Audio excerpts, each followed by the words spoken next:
In today's video, we're taking a look at the WZRELB 60 amp MPPT solar charge controller. Hi folks, Dave here. Thanks for tuning in. Just a quick note that I won't be taking any affiliate sales commissions on this video, and WZRELB did in fact send this charge controller to me for evaluation. There are several versions of this charge controller, including an 80 and 100 amp model. This unit can charge 12, 24, 36, 48, or 18 volt batteries. At first glance, I would say this unit looks fairly solidly made because it's got a completely metal case.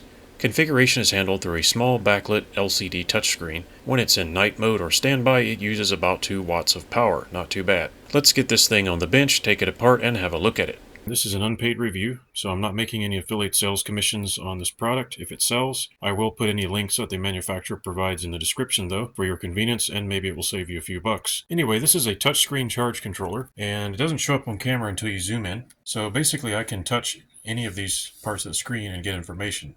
So for example, I can turn the load on and off. And I must say I have a hard time using this screen. Not the easiest. I'm not really having a good time using it, but I don't intend to be using this all day long. It's just to change the settings. But you can see how hard I'm having to try to turn this on. Don't know if I'm hitting it in the wrong spot on the screen or what. It brings that up. There it is. Okay. So then down here we have your battery status. It tells you how many amps you're getting from the solar and into the battery and whatnot. You can change the battery settings, the battery type. So fairly programmable. This is a fairly straightforward system. It doesn't give you a massive number of settings. I wouldn't consider it to be overwhelming. You can go here to information. Yeah, you can get the MPPT percentage. Pretty simple and basic touchscreen design. Right now it's showing it's in night mode. And we'll hook this up to some solar and give it a good test. If I push on the actual controller itself, you can change the maximum charging current. I actually really like that. I've changed it to 55 amps because I don't want to run it at maximum. You can change your temperature units as well as the backlight, whether you want it to be normally on or it will dim itself automatically. So yeah, pretty basic and simple layout. It's not too overwhelming and it does the job. Let's take a look at the terminals. Connectivity for communications as well as the load, the battery, and the solar panel. It's a little bit hard to read those markings there, and there's some screws right along the top. You can use a screwdriver and you can tighten these down. Yeah, those are pretty small looking terminals. However, they include in the box some connections that you can put on your wires to make it easier to get them in there. Don't know if I'm going to use those or not. I haven't decided. At the top, we find a single DC brushless fan, and it's a 12 volt, 0.17 amp fan. So hopefully that will keep it cool. Let's go ahead and open this thing up and have a look at the electronics and look at the build quality and whatnot. Well, I've never seen inside one of these, and you may have never seen either, but it's the first time for everything. Make sure I don't pull any wires. I'm just going to remove that. And this is the touchscreen interface with the display driver and all that stuff. You can see the liquid crystal display connection right there. And it got some voltage regulators, probably a little display driver or microcontroller, I'm not really sure. Pretty interesting. We have some rather large inductors here. So on the bottom we have our terminals for the inputs and outputs. That looks like a shunt resistor right there. Done a lot of solder blobbing here to build up the current carrying capacity of this trace. We have some fuses here. So these are standard small size automotive fuses, and they are socketed so that if anything went wrong, you can come in here and pull these out and replace them. And I like that. I hate it when they're soldered to the board and you can't easily remove them. Super annoying. These are socketed, but I won't have that problem here. I would say the build quality is okay. Some of the soldering looks a bit rough, but soldering doesn't need to be beautiful. It just needs to be not a cold solder joint. And it looks like they did not clip the legs of these MOSFETs. These are sticking up off the board. Normally those would be clipped, but as long as a piece of metal doesn't fall in here, it should be fine. I've just never seen that done before. Turn it over to the side here.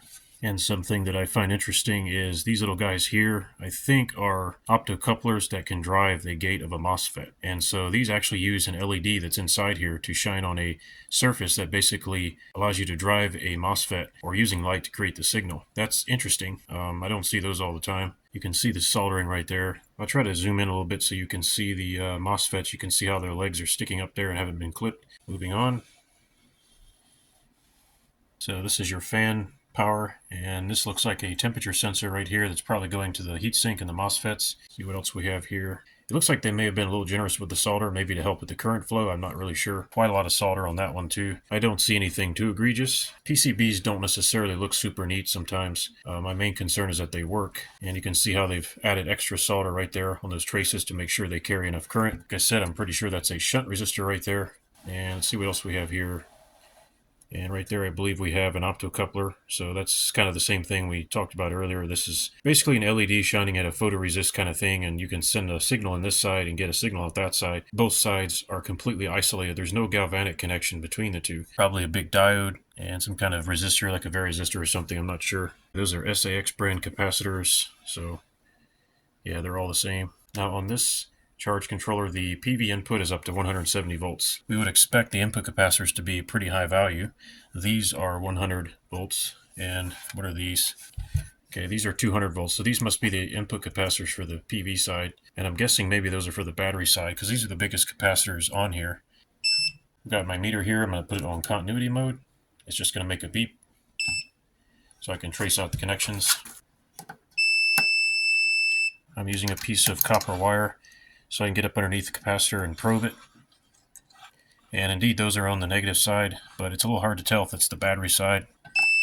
And these over here, I don't know if I'll be able to probe these. Yeah, I can't actually probe them. And in here, we can see the MOSFETs that are all underneath the circuit board, and they're actually smashed onto the heatsink there. Can't see what that is there. It's got an insulator on it. Over here, we have a little, I guess, a daughter board or whatever you want to call it. And what this is actually a microcontroller. So this is the brain of the MPPT. This is where all the algorithms and computer code would be operating that would determine the functionality of the system and operate the MPPT algorithm. And let's see if we can figure out what that chip is there. So I couldn't find any good information on that chip, but it's almost certainly a Chinese microcontroller or MCU. Now, I'm not going to disconnect the heatsink in this teardown because I'm going to do a review on this thing, and I don't want to potentially mess something up and then have it fail during the test, and then one might question, was it because I tore it open and took this PCB out and all that? Anyway, there's not much to see. There's a nice big aluminum heatsink here. Looks pretty beefy. You can see the other end of the heatsink right there. So the fan will blow air through here. That looks like a pretty nice design, and the heatsink looks pretty thick as well. Oh, and just another interesting detail. These little blue things here these are on the solar side.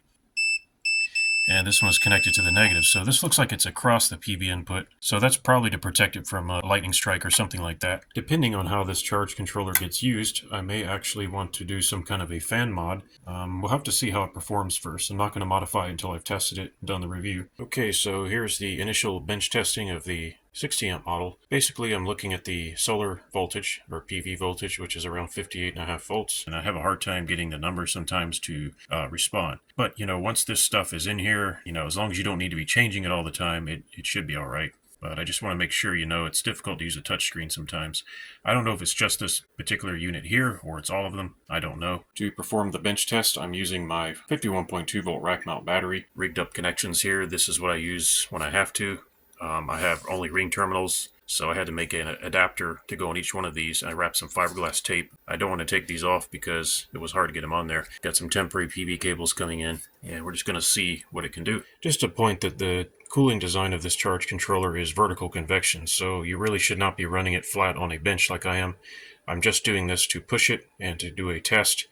Ordinarily, I'd want to mount this on a board or a wall using the mounting ears that are provided. Okay, I've switched over to 12 volts because the PV voltage wasn't high enough to charge a 48 volt battery through a charge controller. That's no surprise to me. Anyway, we're pushing about 760 watts into the batteries. That is not the true battery voltage. I'm using cables that are too thin. The actual voltage is 13.5. Here is a test battery bank of 500 amp hour. This is 4S lithium iron phosphate, 12.8 volts, 54 amps. 750 watts into the batteries. The PV is right around 53 volts, 54 volts, which is expected. We're pushing 350 watts through the inverter, so about 400 watts out of the batteries. At about 40 to 50 amps, the charge controller runs its fan all the time. You can hear it. And the air coming out is barely even warm. The display says it's 112 degrees Fahrenheit, but I'll just let it run and we'll see what happens. It's pulling the PV down to 39 volts, which is too low. In this part of the video, you can see that it's performing an MPPT sweep, which is according to a percentage of the VOC, or volts open circuit. That is a preset value in the firmware and cannot be changed. The voltage will eventually go back up. Back up to about 55 volts DC on the solar. We're getting almost 60 amps. I've raised the limit to 58 amps. And it's just humming along. Yeah, the air is still not terribly, it's just barely warm. It's not like hot. I've changed the temperatures to Celsius, running at about 56. Yeah, I'd like to see it a little cooler than that, but maybe a fan mod would help, we'll see. And it stays right around 52 to 55 volts when it's operating optimally and efficiently. The same solar panels that run my 55 volt DC system are running this charge controller right now. So that's why the voltage is right around 50 volts to 55 volts. That's exactly how I designed the system when I chose my solar panels. There it goes, dipping down to 40 volts again, 44, 48, it's jumping all over the place. It's hunting, it's trying to sweep again. It's just a way of designing it. I mean, I guess that's how they wrote the software.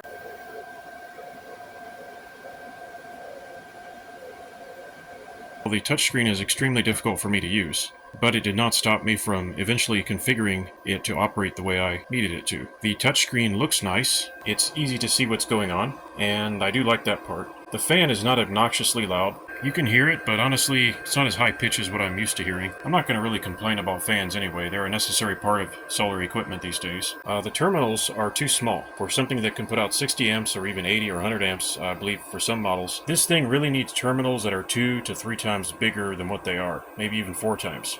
You can't get too big with DC terminals because, especially for 12-volt systems, you're going to be using zero-gauge cables, things like that, and you're going to want the ability to connect large cables if you need to. In fairness, they provide connections for your cables. I just don't like using those for my systems. Personal preference. Well, I've spent hours working on this charge controller. It has several firmware bugs, which is a shame because the screen looks amazing. I finally got it working again after like several days of messing around with it. It's up to you. If you're a very patient person and you like playing around with technology, I'm sure you can get this thing working. But you'll have to be patient. I finally got it charging my 12-volt batteries again. So it's fairly compact. It's bigger than the Make Sky Blue units, but not so much so that it's an inconvenience. So I could put 2 or 3 of these on one board and there'd be plenty of room to do that. There's a link to this product in the description. Keep in mind I don't make affiliate sales commissions, but if you want to buy it, it's in the description. If you guys have any questions or comments, feel free to let me know. I hope you enjoyed this video, and thanks for watching.